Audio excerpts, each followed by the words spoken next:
From inside the WAER studios. Long outlet pass, Ryan Simmons inside! He scores the game winner! Give the assist to Don Madonna! Syracuse wins! Finds Garrier, open, drives baseline, goes up, and hammers it home! Quincy Garrier, hello! And it's intercepted!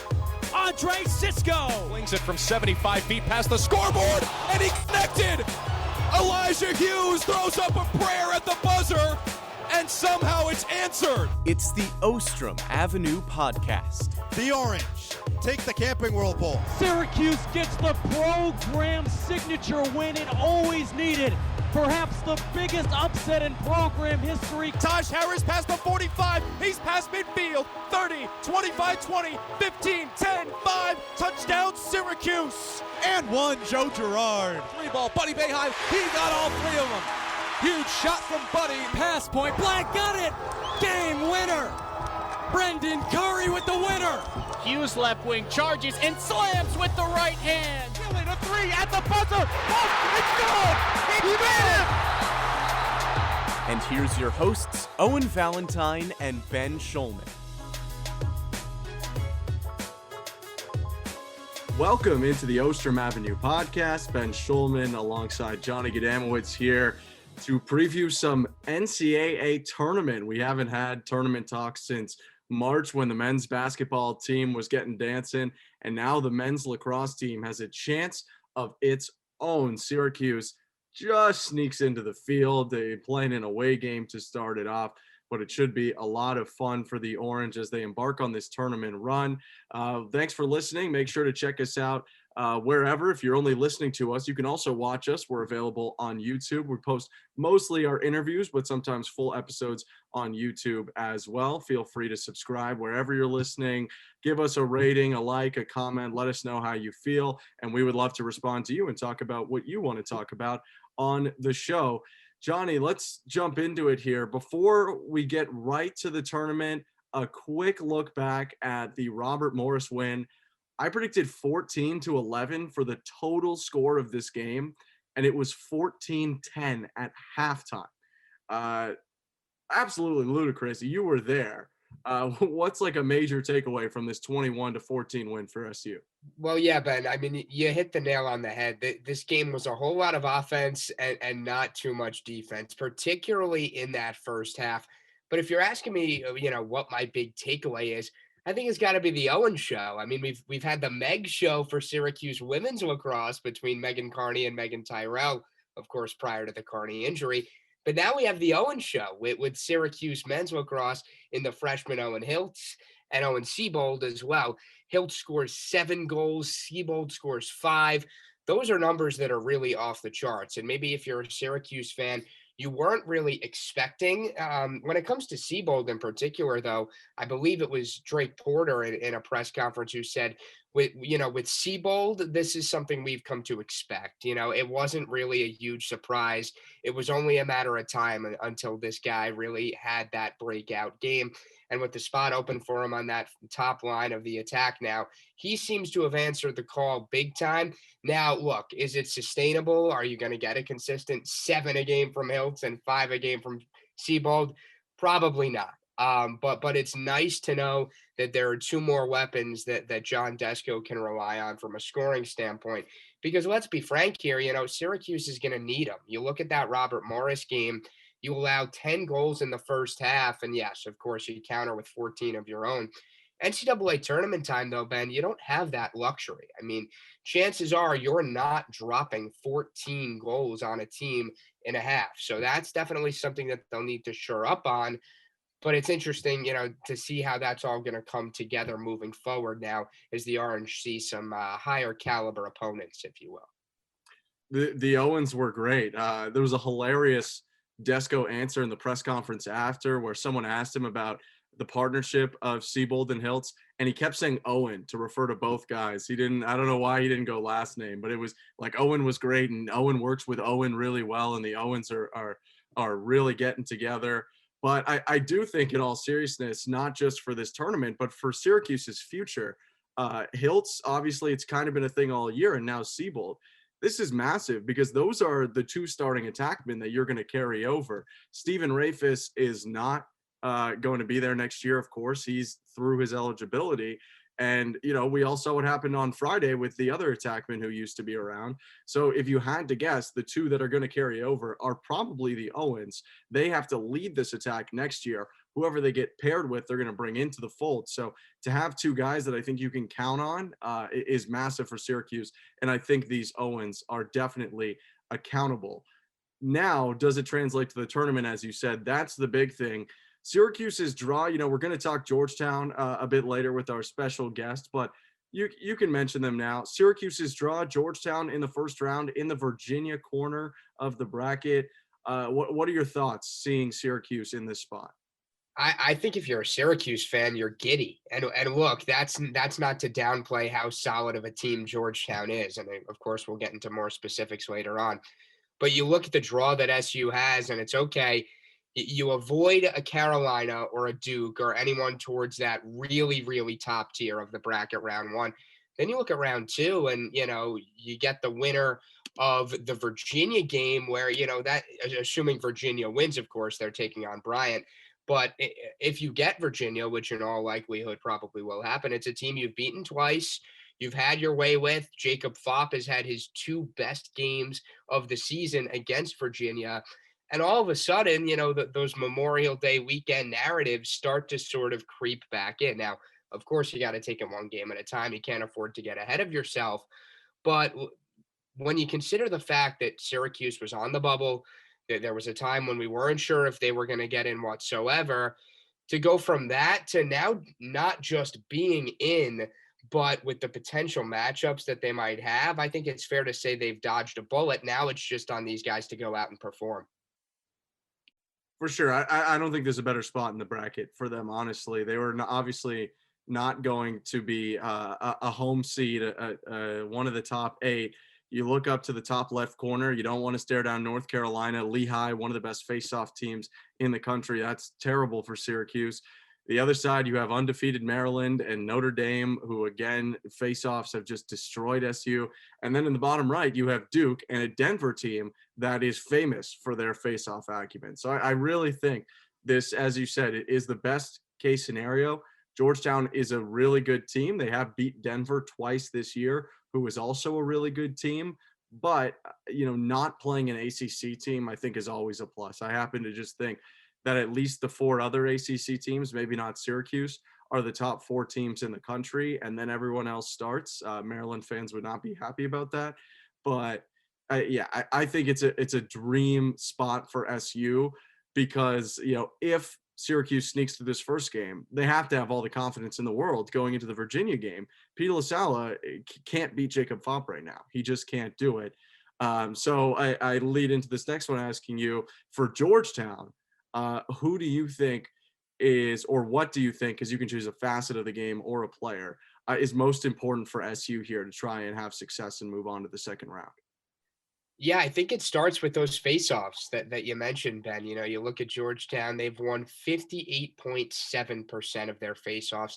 That's good enough for 12th best nationally. So it seems like, we come on this podcast week in, week out and talk about how whoever has the ball in their stick more very much could be the team that's going to escape with a victory.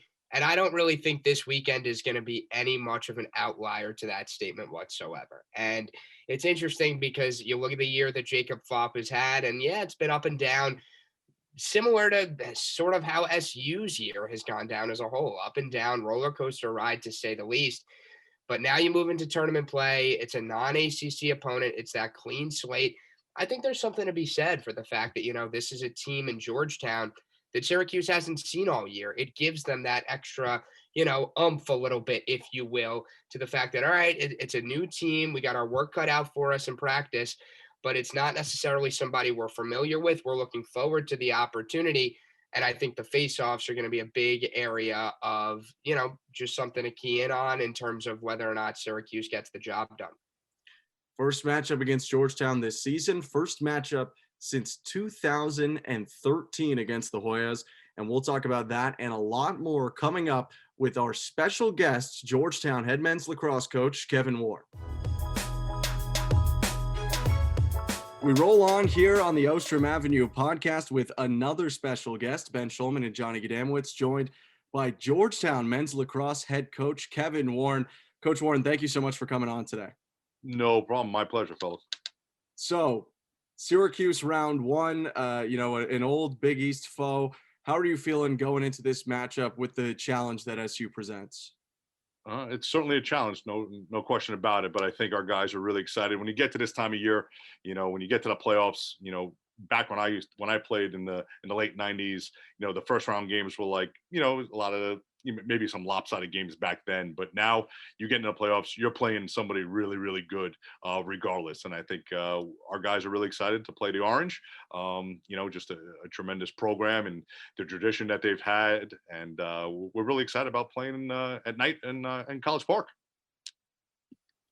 Coach, you guys are holding opposing teams to under 8 goals per game, the best mark in the nation. When you look at this Syracuse attack, do they sort of bring anything to the table that might be a little more unfamiliar that you guys haven't seen yet this season? Well, the first thing they've done, I haven't slept for the last 5 nights, I believe, watching film on them. And as I mentioned before in some of these other interviews, just, luckily the ACC network has had, the games on Thursday night, and just a casual fan watching Syracuse and watching them play. And then when you really dive into them, you go, oh, okay. They are talented across the board. I mean, they are really, really good. Coming into the season, they arguably had the top first midfield in the country. Things have not changed. Those guys are dynamic. And especially now when 77 now has been playing a little bit as a freshman and seeing what he can do, and having an old guy like Stephen Rafus, he's just been, their quarterback for so long, and his lacrosse IQ, and now with Owen Mcelroy moving down to the attack position, they present a lot of problems. There's no question about it. Not trying to get you to give away any game plan here, but what are some of the specific things that Syracuse does that can put stress on your defense? I think they're one of the best passing teams in the country. You watch them pass, they'll throw it in a coffee can to somebody. Guys who think we believe are covered, to them they're open.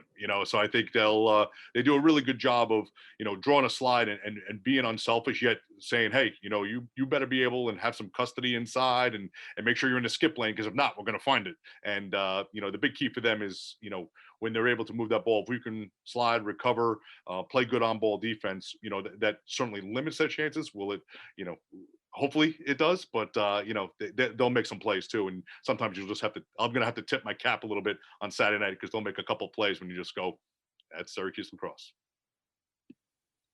Coach, you guys have shown an ability all year long to win games, whether they're low scoring, whether it's, a 10-9 win against Denver last time out, but you also have 2 games this season where you put up a 20 spot. So looking at this Syracuse game, what sort of narrative do you expect it to be? Is it going to be that low scoring defensive battle, or do you expect to see a lot of goals on both sides? I mean, these are hard-hitting questions, fellas. At this point of year, like I mentioned earlier, you're going to play a really good team. I mean, they're loaded offensively, and I just think the way they play defensively, when they're aggressive, they get after you.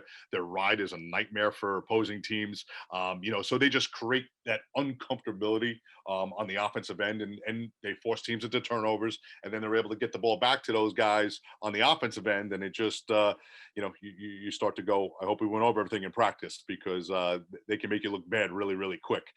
So I listen, it's an NCAA tournament game, so it doesn't matter if the game is high scoring, then we'll try and win by 1. If it's low scoring, we'll try and win by 1. I just don't know how it'll go. But I think at the end of the day, you're going to have to play through the ebbs and flows of the game.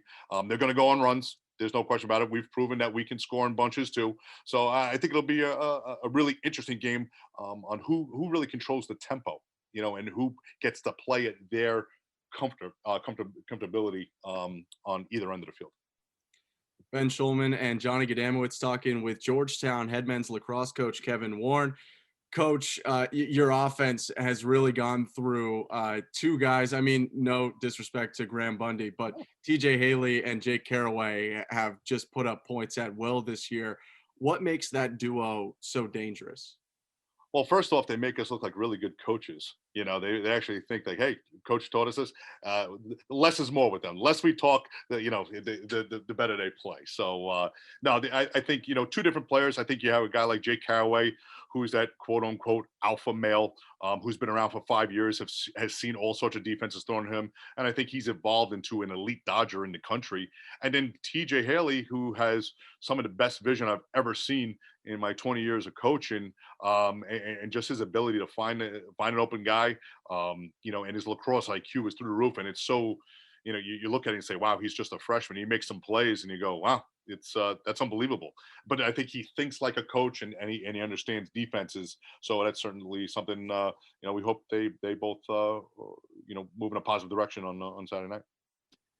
So moving from the offense now to more the defensive side of things, talking about Owen Mcelroy, he comes in 2018, plays 4 games as a freshman, but then from 2019 on, really just has never looked back. What can you say about him and just his leadership now as a senior and what he brings to this year's bunch?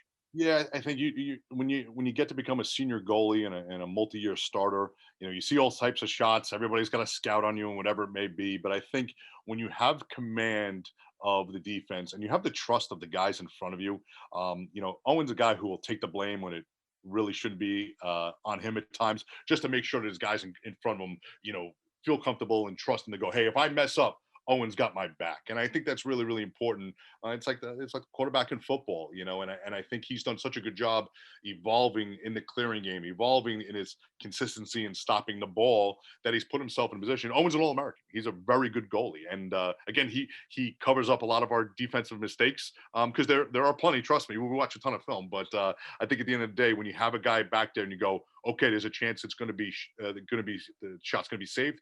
And certainly our defensive guys understand that, hey, if I make a mistake, Owen has my back. I think our guys can play faster, play with a little more confidence. And maybe that's part of the reason we've having, numerically speaking, a good year. All right, one more, Coach. You were there last time Syracuse and Georgetown played, all the way back on April 20th, 2013. Also the last time Syracuse made a Final Four run in 2013. What do you remember from that game? I think it was a 9-8 game here at Georgetown.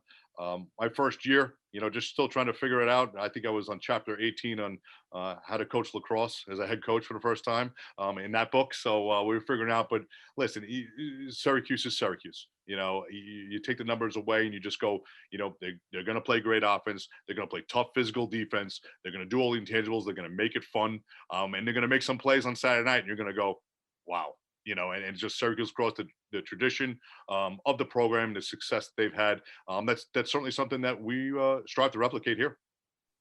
Well, we look forward to seeing 2 former Big East foes, now NCAA tournament rivals, go head-to-head on Saturday. Thank you so much for joining us today, Coach, and good luck in the game. My pleasure, guys. Thanks again to Coach Warne for joining us today. Really appreciate it. And it should be a fun contest between his side and John Desko's coming up this Saturday. Johnny, before we preview that matchup, or we are previewing it, before we tell you when it is and how to listen to it, first let's take a look into this Georgetown team. Who's someone to watch if you're on the Syracuse side that could really threaten the Orange? I think it's got to be Owen Mcelroy, the netminder for the Hoyas. This guy has been top-notch all year long, leads the country in save percentage, hovering just around 60%. He's tied for 34th in saves per game, just around 11. Hasn't seen necessarily the amount of shots on goal that some of these other ACC goalies have, but when he's been put to the test, he has answered. He had a career high 24 saves back a couple weeks ago against Providence, in which he only allowed 4 goals on the day. And then in the Big East tournament, made a big 17 saves against Villanova, 15 against Denver to help the Hoyas be crowned Big East champions. So I think he's a guy between the pipes who, look, you know what you're getting, right? He hasn't given you a down performance all year, really, if you're Georgetown. So, of course, you can apply that to the Syracuse side of things, and it's, okay, which Drake Porter are we going to get? If we get the stellar Tewaaraton Watchwest type Drake Porter, that could be the difference maker between winning and losing. You look at the Georgetown side, it's not as much of a question mark because quite frankly, you know what you're getting in McElroy. But put it this way, these Syracuse attackers, these Syracuse middies, they're going to have to get creative. They're going to have to mix their spots with the shots on goal. Can't make it easy for McElroy, because with the big spoon, he's been nothing short of spectacular. And I have a feeling he's saving some of his best play for last. He's been dynamic. I mean, he, keeps teams under double digits more than he allows them over. And he's definitely stolen a couple games this year, especially in that Big East tournament. I'm going to flip it over from defense to offense. And for me, it's got to be Jake Carraway. I mean, he is this team's leading scorer, leading goal scorer, and he's shown an ability to completely take away games. You look at the opener of the season, he scored 8 goals against Villanova, but he's also a guy who can dish it too. And I think that's the thing that's scary for Syracuse. Haley is really going to be their main distributor, but Carraway has the ability to dodge, draw an extra guy to him on a slide, and then find the open man. He's by no means a selfish player.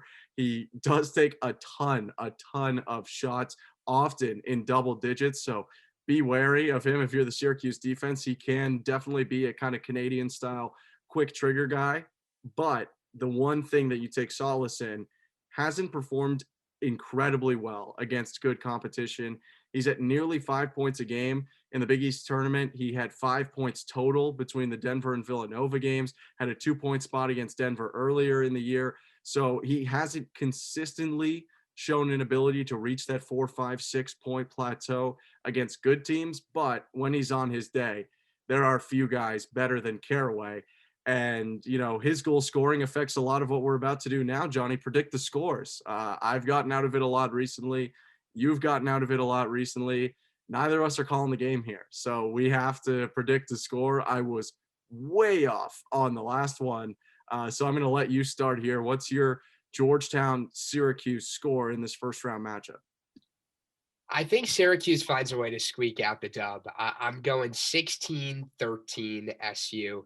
Look, I know maybe that's a little cautiously optimistic, but Ben, you think back to, pre-Army week 1, and I understand over the course of a season, that feels like a lifetime ago, but the expectations were Memorial Day weekend and bust. And I really don't think that mindset has changed. I think big days from Stephen Rafis and that first line of SU middies with Tucker Dordovic and Jamie Trimboli and Brendan Curry, combined with, Drake Porter matching Owen McElroy between the pipes, just enough to get the Orange a close, maybe a late dramatic win, but a win nonetheless.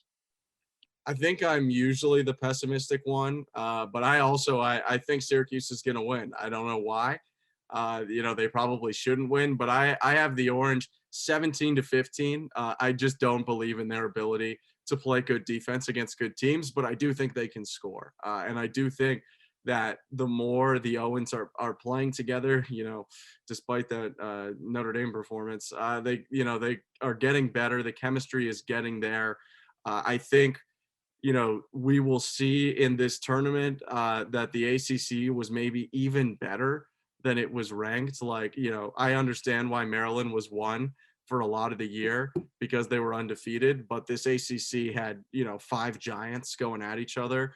And I just am not sure that the other conferences are up to snuff right now. So I have Syracuse 17-15, which creates a really, really fun matchup, I think, potentially in the second round between Syracuse and Virginia, should that be the case. But first, the Orange need to win in the first round, and that game takes place on Saturday, 7:30 from College Park, Maryland. We'll be down there, and you can listen to us an hour before the game starts, 6:30, countdown to face-off for Syracuse and Georgetown. Sure, it's not basketball, but it is the big Syracuse rivalry game here against the Hoyas of Georgetown, and we'll have all that coverage with face-off at 7:30. Be sure to stay locked to our Twitter at Ostrom Avenue Podcast. We'll be talking about the game. Go check out WAER's Twitter at WAER Sports, at WAER Sports Talk. We're going to have the double overtime talk show going after. And as always, check out our social media. Subscribe to us, comment, like, let us dislike if you want to. It's a free country. Let us know how you feel. We would love to interact with you about things, especially heading into this summer. We're nearing the end of lacrosse season. I got some ideas cooking, but if there's anything you want to see us do this summer. We would love the ideas and be happy to put out some content, and that'll do it here for the Ostrom Avenue podcast's preview of Georgetown, Syracuse, and the NCAA tournament. He's Johnny Gadamowitz. I'm Ben Shulman. Thank you so much for listening, and we'll maybe see you in the next round.